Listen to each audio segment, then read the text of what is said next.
तो भाई अपनी जिस डायरेक्टोरियल डेब्यू को सोनू सूद जॉन विक से कंपेयर कर रहे थे, वो फिल्म फतेह कल फाइनली सिनेमा थिएटर्स में रिलीज हो गई, जहां फिल्म में ब्रुटैलिटी और वायलेंस के लिए इस फिल्म को ए सर्टिफिकेट दिया गया है। एक दिन के अंदर अपनी और साइबर क्राइम की दुकान बंद कर। एक दिन थोड़ा कम नहीं, उससे ज्यादा तेरी औकात नहीं है। अब भाई टीजर के टाइम से ही इस फिल्म को इसके ब्रूटल एक्शन के नाम पे मार्केट किया जा रहा था, और इसके फाइनल ट्रेलर में जिस तरह का एक्शन हमें देखने को मिला, उससे कहीं ना कहीं हमारी इस फिल्म के रिगार्डिंग थोड़ी बहुत एक्सपेक्टेशंस तो बन गई थी। तो भाई क्या ये फिल्म मेरी एक्सपेक्टेशंस पे खरी उतरती है या फिर नहीं, आइए इसी के बारे में थोड़ा और डिटेल में बात करते हैं। हेलो गाइज, मेरा नाम है अभिषेक और आप देख रहे हैं nerdy inside and this is the movie review of Sonu Sood starrer Fateh. So let's begin the show.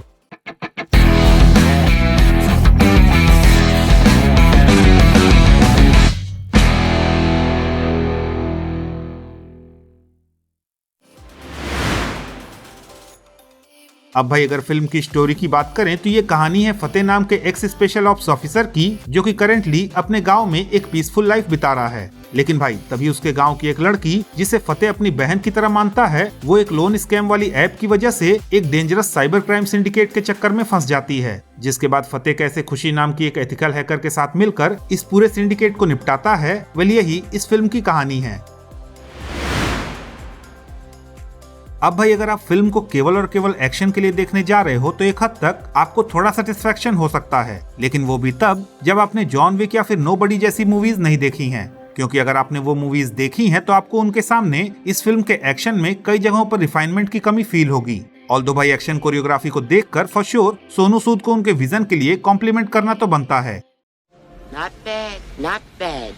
लेकिन भाई at the same time film का सबसे कमजोर एस्पेक्ट है इस फिल्म की स्टोरी, जहां फिल्म का स्क्रीन प्ले किसी भी कैरेक्टर को ढंग से एस्टेब्लिश कर ही नहीं पाता, जिसके कारण आप किसी भी कैरेक्टर से इमोशनली कनेक्ट हो ही नहीं पाते। और शायद इसी वजह से भले ही लोग फिल्म में गाजर मूली की तरह काटे जा रहे हो, पर आपको किसी के भी काटे जाने से घंटा कोई फर्क नहीं पड़ता।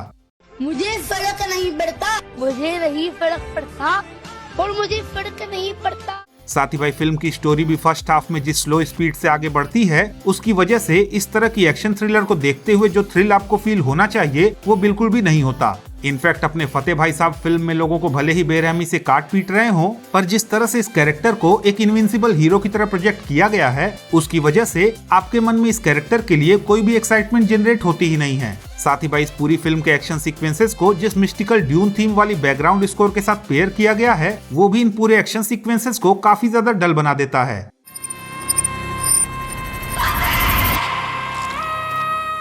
खैर एट द एंड अगर इस फिल्म में दूसरे एक्टर्स की परफॉर्मेंसेस की बात करें तो एज यूजुअल आप नसीरुद्दीन शाह और विजय राज जैसे एक्टर्स से जिस लेवल की परफॉर्मेंसेस की उम्मीद करते हो, आपको उन दोनों के रोल्स में उसी तरह की जबरदस्त परफॉर्मेंस एक बार फिर से देखने को मिल जाती है। हालांकि एट द सेम टाइम आप जैकलिन फर्नांडिस से भी जिस लेवल के परफॉर्मेंस की उम्मीद करते हो, आपको उसी लेवल की फ्लैट परफॉर्मेंस एक बार फिर से देखने को मिल जाती है, जहाँ उनके कैरेक्टर का इस फिल्म में होना या फिर ना होना किसी भी तरह से इम्पोर्टेंट फील नहीं होता। अब भाई ओवरऑल फतेह में सोनू सूद ने जो कुछ भी ट्राई करने की कोशिश की है, उस विजन के लिए सोनू सूद को 100 में से 100 नंबर मिलेंगे। लेकिन भाई एग्जीक्यूशन लेवल पे सोनू सूद अपने विजन को एग्जीक्यूट कर पाने में कहीं ना कहीं चूक जाते हैं। साथ ही जिस तरह से उन्होंने रिलीज से पहले ही इस फिल्म को जॉन विक जैसी फ्रेंचाइज से कंपेयर किया, वो आई थिंक थोड़ा ज्यादा हो गया था, क्योंकि ऑब्वियसली ये फिल्म कहीं से भी जॉन विक फ्रेंचाइज को मैच नहीं कर पाती। भाई साहब कुछ ज्यादा नहीं हो गया ये? मतलब कुछ भी। So in my opinion it's one of those films जहां मेकर्स ने बहुत कुछ ट्राई करने की कोशिश तो की है, पर मेजॉरिटी चीजें लैंड होती नहीं हैं। तो भाई दैट्स इट, ये था मेरा सोनू सूद की डायरेक्टोरियल फिल्म फतेह का रिव्यू। अगर आपको ये रिव्यू पसंद आया तो प्लीज इस वीडियो को लाइक कीजिए, शेयर कीजिए, और हाँ, अगर आपके कुछ सजेशंस हैं तो please don't forget to comment, और जाते जाते प्लीज इस चैनल को सब्सक्राइब करना भी ना भूलें। तो मिलता हूँ मैं आपसे अगली वीडियो में, तब तक के लिए have fun and enjoy the day.